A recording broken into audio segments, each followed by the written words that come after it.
Hi folks, Mythical DM here. Well, 2024 has already started to shape up with new TTRPGs charging in. Today I want to chat a bit about the MCDM RPG from Matt Colville and Company. So what does this mean for Dungeons & Dragons and what I think it'll take for this game to truly compete with other TTRPGs and companies such as Paizo and of course Wizards of the Coast. Now, this was a massive hit on BackerKit.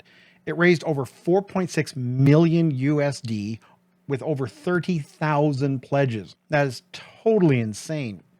So congrats to the team over there, and now their hard work continues.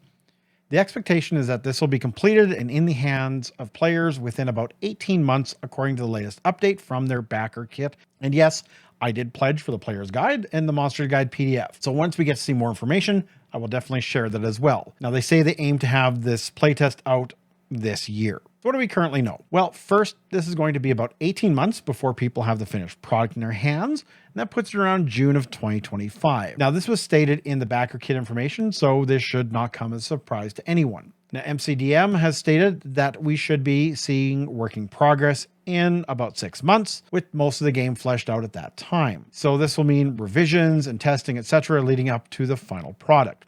So what exactly is the MCDM RPG, which thankfully is just a placeholder name? They are hopefully coming up with something a bit easier to say than just a string of consonants. Now, in their backer kit, they state that this is a tactical, cinematic, heroic fantasy game. It is focused on cinematic visuals and not hex crawling or tracking things like torches and rations. And really, who does that anyway? They explain that the tactical comes from the teamwork involved in the game and the mechanics of how this is to be implemented. Fantasy is just that. This is based in a fantasy setting. It's not modern, future, or post-apocalyptic, although I can see that being tackled later or by some third-party publishers. The systems are not revolutionary nor groundbreaking, and that is coming from the team itself. It is a D6 based system, meaning that it primarily uses dice that are D6s. Now, there are also D4s and D8s in the mix as well, but no D10s, 12s, or 20s will be tossed around. Currently, those with the MCDM patron are seeing alpha progress in some of the basic mechanics of the game with a 32-page primer. MCDM folks have been showing off combat and a few other things as well. One thing to note for all those who are thinking that are just going to hop on the MCDM patron and grab a working PDF, I don't think that's going to happen. According to their Discord, you had to have been a supporter of their patron for 5 months before you get that access. And at $11.50 per month, that's a lot of support to read a glimpse of the work. And I believe that was, you had to be 5 months before the backer kit campaign, so whatever. So it does not go into leveling, creating characters, creating the kits, etc. It does have 5 characters that you get to test with, but that's pretty much it. For those of you without the Patreon or time to watch a few hours of videos, other than mine, so thank you, here are some of the base mechanics of the game. There are 6 stats that if you've played Dungeons & Dragons, Pathfinder, or variants of that kind of thing, you will know what they are. They've just renamed them. So might is strength, agility, dexterity. Endurance is your constitution, reason, your intelligence, intuition, your wisdom, and presence being charisma. Then there are the very, very common RPG elements such as hit points, size, and speed. Speed is set as squares of movement, and James Intercasso has stated that it pretty much equates to a 5-foot movement, just like most other tactical RPGs. Now, one thing with movement is there is no diagonal measurement like in 3.5 D&D or Pathfinder. Now, characters start with basic attacks, and then they have maneuvers, which I will discuss later, and triggered actions, but more of that in a little bit. So this is a hitless system, as in you do not roll to hit. Your rolls are just strictly damage. So when you attack, you roll 2d6 as your base, then your opponent may have ways to lessen that kind of damage. Spells that do not have damage have a TN or target number, which is akin to a saving throw. Target numbers are the same as DCs and D&D or Pathfinder, although their numbers are going to be much lower for the most part. Now, I'll be very interested to see how they handle conditions such as blindness or total darkness. Now, to me, being blind means that your chance to hit should be very limited, and I would say it would likely impose the D8 penalty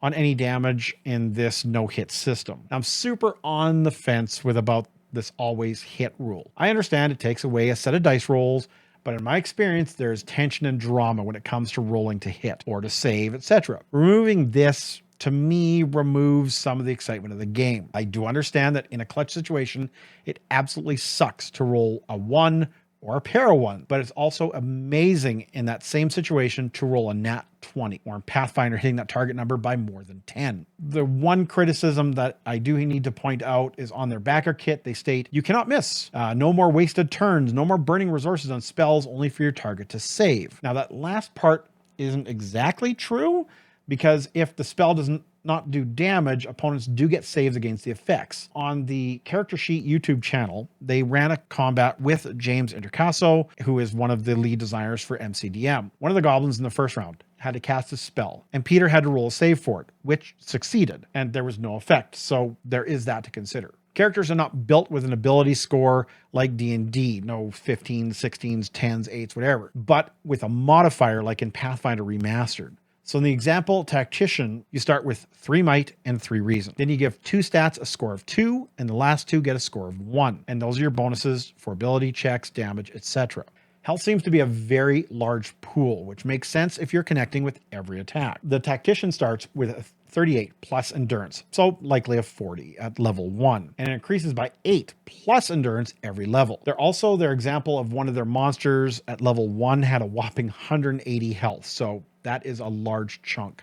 Now, when you're at half hit points, you are bloodied. This is a term ripped right from 4th edition D&D. I assume that this is a big influence for them, as their Tactician character seems to be drawing from the Warlord in 4th edition as well. But then again, most concepts are not completely fresh and are usually drawn from previous lore, games, movies, etc. And this isn't a bad thing at all. When you're at 0 hit points, you're not out of the fight. You're limited in things you can do, but not dead. If you ever drop below half your health stat in the negative, then at that point you are dead and likely making up a new character. The information on reviving a completely dead character has not yet been released. You use kits to outfit your character. They show 4 distinct kits in the backer kit for the Wizard, the Shadow being the Rogue, Tactician, and I would assume the Fury is their version of a Barbarian. The kits have abilities and give bonuses to your characters, such as maybe health, movement, damage, etc. They may also give a special ability, such as the Take Flight for a Wizard, Lead the Charge for the Tactician, etc. Now, I do not know exactly how you swap kits. I would assume that may be done while resting, but again, not a ton of information at this point on how to create a kit or how to swap them, etc. Now, leveling has not been revealed other than you gain XP like in many other games. What you do get is victory points for completing encounters, and those can unlock special abilities during combat. Now, when you rest, any remaining victory points convert to XP as well. So it'll be interesting to see how the system works when we get a physical playtest packet. This is meant to kind of remove the tripe in D&D and others where taking rests are needed to reset skills. In the MCDM, the longer you can push your characters, the better. The more victory points you get, the more abilities unlock, etc. Now, there is a finite limit to it, as you do lose recovery, which is an action you use to regain hit points. And sooner rather than later, your characters will need to rest. Now, as I've already stated, the base dice are D6s. If you get a boon or a bane, as they're calling it, you add a D4 or subtract D4 if it's a bane. Maneuvers can get an extra D8, and yes, there are times when you can roll 2D6 plus a D8 plus a D4. Now, critical success is when you do roll 2D6 and it comes up 11 or 12. And with a critical success, you just gain an extra action if that happens. Now, you can only crit once per turn, so no infinite turns because your dice are rolling hot. The boons and banes are very much akin to advantage and disadvantage of 5th edition, if you're familiar with that system. Initiative is a very basic roll. It's a D6, and either the GM, which they're calling a director, and I'm not a big fan of that, but whatever, or the players go first, then the other side goes, and then you will start over again. Now, this does give a lot of flexibility to both sides, as they can set up moves, flanking, maneuvers, etc. Now, they and I suggest setting a time limit on how long players and the GM can take to decide who is going and when. We all know players can bog down in tactics, and it can devolve into a slog if they cannot figure their stuff out. I would give the players a minute or so to get their actions sorted and then get the dice rolling. All in all, is a very interesting way to run the initiative, and you could try it in any game to see if that makes combat more interesting at your table. They've proposed an alternate in the playtest packet to this, and others have already set up their own rules around it. But I wouldn't worry too much about it until the backers see the first playtest packet in a month or two. I'd love to hear your thoughts about the initiative system in the comments section. A triggered action is pretty much what it sounds like. Someone does something that triggers a response. You get one of those per turn as well. I won't go into a ton of more details on the mechanics of the game, as there really is not a ton of information out there, and as most things are still in the alpha phase, this will likely change, and likely by a lot, even before backers get to see the playtest package. So let's chat about where I see the game going and what I think it will need to compete with D&D, Paizo, Dungeon Crawl Classics, and others. So yes, 4.6 million is an insane amount of funds raised. And again, congrats to the team at MCDM for that victory. Their work is cut out for them. But is this a D&D killer? No. Plainly just no. The only thing that will kill D&D is Wizards of the Coast and Hasbro. They are their own worst enemies. Pretty much no game dies once it is in print or on the internet. The parent companies may stop producing new products, but the stuff you own is there and can never be taken away. But I digress. Is this a monumental achievement? Yes, absolutely. Will it take away a huge portion of Wizards of the Coast business? No, not likely. Those folks who play D&D and only D&D will likely just continue to play D&D exclusively. They may purchase 6th edition, they may not, and continue to play 5th. The folks who backed this are already likely exploring new TTRPGs such as Dungeon Crawl Classics or OSR games, or Shadow Dark, Knave, etc. The list goes on and on. Now, Matt has already stated that his goal is to see a ton of people playing this at Gen Con in 2025. That is how he wants to measure his success. So what will that take? Well, honestly, more than just rules. Having a solid foundation that MCDM RPG will be is absolutely vital. But without some support from third-party content creators, it may fall flat. It's always been said that story trumps rules, and having a good setting is incredibly important. Settings such as Greyhawk, The Forgotten Realms, Ravenloft, Pathfinder's Golarion, Middle-earth, Westeros, etc. are all vital to make the games and stories feel like a living world and giving players a place to jump in. Players need places to explore and lore that they can get lost in. Most game masters do not have the time, resources, skills, and determination to create a world for their players to make a home in. So having a smattering of ready-made adventures would be a wise move as well. Nothing like an adventure path for Pathfinder or something that runs years for players, but some introductory adventures that help the game masters and players learn the new system. Now, if the goal is to get players at Gen Con playing at Gen Con, well, those need to be done anyway. Now, if they can create a massive lore story with this and give players, say, 4 to 8 sessions of gameplay to get hooked, that will help immensely. Then they need to keep it rolling with not just rules, but lore and adventures. I believe that I read somewhere that Pathfinder's world, Golarion, has something like 2,500 pages of lore since it was released, and it keeps evolving. That is astonishing to say the least. Now, MCDM obviously cannot hope to compete with that amount, at least not at launch, but even having a world with 100 pages or more of lore would go a long way. I've seen the number of books they have already produced, and they do have years of world building experience. One of my concerns is the stretch goal was a VTT, and they crushed that goal. It was set at 1 million and they made 4.6. Now we've all seen or heard, or likely have heard, the rumored insane costs that Wizards of the Coast has run for their VTT. I think that MCDM having a standalone VTT is a big mistake, and here's why. Now, if the game does not take the world by storm, that VTT will likely die pretty quickly, and it can cause a death spiral. If the VTT is bad, it becomes a reflection on the game, no matter how good the rules are. If a player's first introduction to a game is a janky VTT, they will not care how good the rules are or what the lore is of the game. First impressions are super important in a TTRPG. Like, how many times have you heard someone say, I tried X RPG with so-and-so and it absolutely sucked. But then I played it with, insert another person's name here, and I loved it. That can also be said about VTTs. Some players have tried Fantasy Grounds, Foundry, Roll20, and others, and have had miserable experiences that have soured them to a game that they were trying to play. There are so many good VTTs out there that I think they would be much better off working with those, such as, again, Fantasy Grounds or Foundry or Owlbear Rodeo, etc., to add to the plethora of work that these folks already have in systems that are set up for. Now, I know from experience that both Fantasy Grounds and Foundry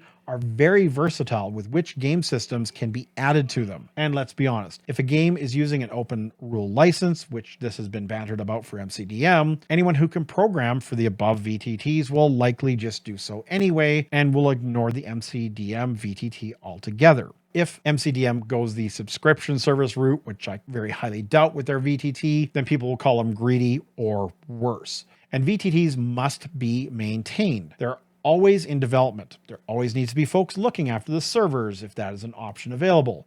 Things need to be updated, added to, etc. There's a huge amount of work in an already crowded VTT market, and I don't see it as a long-term viable solution for just a single system. A new video game that has hit the mainstream, Pal World, has said that the cost to keep their servers running for the nearly million daily players is around $478,000 per month, $6 million a year. Now, granted, those costs are insane, but the LARP I'm part of also has a hosting plan to keep their very small database running, and that minor monthly cost is about 300 Canadian. There are only a handful of people using it. And so how much will this cost a person? So I've spoke before about the price on VTTs and reviewed them. We've heard the rumors that the D&D VTT will be a pit of microtransactions on top of a subscription fee to use. Now, if the MCDM VTT is free, then there's still a cost to them for the above mentioned reason. And those will be ongoing. Hosting is never cheap. Even the cost of a repository for those downloading their PDFs and stuff will cost thousands of dollars every month to maintain. But who knows? Maybe in a couple of years, I'll look back at this video and think, damn, how wrong was I? Let me know what you think in the comments. Did you back the MCDM RPG? And at what level? How excited are you for it or not? What are you hoping to see in the product when it is released? Now, do you agree with me or not about the adventures on launch? And hey, if you have no opinion, just leave your favorite emoji for engagement with the old YouTube algorithm. Well, that is it for me today. Once again, thank you for watching, leaving a like, maybe hitting that subscribe button, clicking that bell for notifications. Again, leave your favorite emoji in the comments for the YouTube algorithm, if nothing else. Let me know if I missed anything. I hope you do check back, as I'll be covering more development on this RPG as they are released to the public. So I'll see you all in the next video, and until then, may all your games be full of myth, mirth, and magic. Bye for now.